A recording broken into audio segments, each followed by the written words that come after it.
بخاری و مسلم دونوں میں حدیث ہے، جب اللہ تعالیٰ نے صلہ رحمی کو پیدا فرمایا تو اس کو مخاطب کر کے کہا کہ جو تجھے جوڑے گا میں اس سے اپنا تعلق جوڑوں گا، اور جو تجھے توڑے گا میں اس سے اپنا تعلق توڑ لوں گا۔ تو یہ اسلام میں حقوق اللہ اور حقوق العباد یہ پیرلل میں چلتے ہیں۔ وہ غامدی صاحب اکثر ایک بات کرتے ہیں کہ اگر کسی شخص نے کسی کا مال لاحق ہڑپ کیا ہے، یا کسی نے اپنے بھتیجوں یا بھانجوں کی جائیداد کے اوپر ناحق قبضہ کر لیا ہے، یا اپنی سسٹر کی وراثت دبا لی ہوئی ہے، اور وہ یہ سمجھتا ہے کہ میں پہلے تہجد کے 2 نفل پڑھتا تھا اب 4 پڑھ لوں گا تو میری وہ چیزیں معاف ہو جائیں گی، نہ، کبھی نہیں معاف ہوں گی۔ آپ خانہ کعبہ میں تکبیر اولیٰ کے ساتھ پوری زندگی بھی نمازیں پڑھتے رہے، ایک پیسہ بھی کسی کا دبایا وہ معاف نہیں ہونا۔ بخاری و مسلم دونوں میں حدیث ہے، جس نے ایک بالش زمین بھی کسی کی دبائی 7 زمینوں کا توق اس کے گلے میں ڈال دیا جائے گا قیامت والے دن۔ 7 زمینوں کا توق صرف ایک بالش، 9 انچ زمین۔ یہاں لوگ پورے مکان ہڑپ کر جاتے ہیں، پلاٹ ہڑپ کر جاتے ہیں لوگوں کے۔ اسی لیے مسلم شریف میں حدیث ہے، اللہ تمہاری شکلوں اور مال کو نہیں دیکھتا، دلوں اور اعمال کو دیکھتا ہے۔ یہ کیا کس لیے تھا؟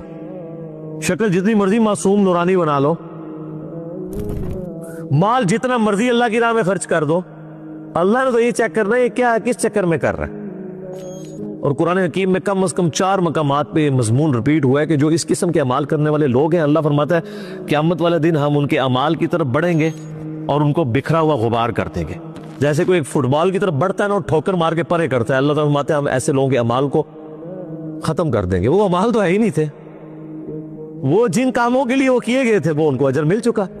مسلم شریف کی حدیث جو ہے ایک لٹکتی ہوئی تلوار ہے کہ قیامت والے دن نبی علیہ السلام فرماتے ہیں، صحیح مسلم میں حدیث موجود ہے، ایک سخی کو، ایک شہید کو اور ایک قاری کو بلایا جائے گا۔ قاری کو اللہ بلا کے کہے گا تجھے قرآن کا علم دیا تھا، اس کے بدلے تو نے میرے لیے کیا کیا؟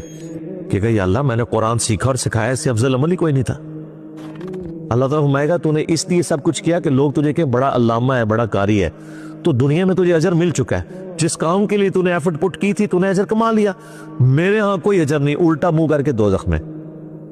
پھر ایک سخی کو بلایا جائے گا، اللہ فرمائے گا اتنا مال دیا تھا کیا کیا؟ کہے گا یا اللہ میرے دسترخوان چلتے تھے، غریبوں کو بانٹتا تھا، میں آئے دن میں سیلاب کے اندر جا کے میں وہ چیک کاٹ کے دیا کرتا تھا، کتنے لوگوں کا خرچہ میں نے اٹھایا ہوا تھا۔ اللہ تعالیٰ فرمائے گا یہ تو نے سب کچھ اس لیے کیا لوگ تجھے کہیں بڑا سخی ہے، بڑا اللہ کی راہ میں خرچ کرنے والا ہے، تو لوگوں نے خوب تیری تعریف کی ہے نا دنیا میں، تو بس یہی اجر تھا، میرے پاس کوئی اجر نہیں ہے تیرے لیے، الٹا منہ کر کے دوزخ میں۔ اللہ کی آپ غیرت دیکھیں کہ اللہ تعالیٰ کسی نیک عمل کو بھی قبول کرنے کے لیے تیار نہیں ہے اگر خالصتاً اس کے لیے نہ ہوا۔ اللہ بڑا ڈاٹا ہے، کتابوں کا خدا اور ہے اور بابوں کا خدا اور، یہ کتابوں کا خدا ہے۔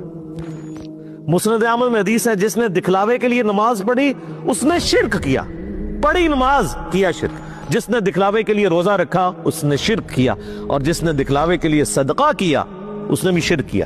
اچھا کر رہا نیکی ہے اور الٹا جو کہتے ہیں گاٹے فٹ ہو رہی ہیں، شرک، تیاکاری۔ اور مسلم شریف کی حدیث میں آتا ہے تیسرا وہ لایا جائے گا شہید، تو اللہ تعالیٰ کہے گا تجھے میں نے اچھی صحت دی، سب کچھ دیا، اس کے بدلے تو نے میرے لیے کیا کیا؟ تو کہے گا یا اللہ جان تو تھی، دے دی تجھے سب سے قیمتی چیز اپنی۔ اللہ فرمائے گا تم نے جان اس لیے دی کہ تاکہ لوگ تمہیں بہادر کہیں، تو دنیا میں تمہیں اس تعریف سے نوازا گیا تھا، ہو سکتا ہے مرنے کے بعد میڈلز بھی مل گئے ہوں، میرے پاس کوئی اجر نہیں ہے، الٹا منہ کر کے دوزخ میں۔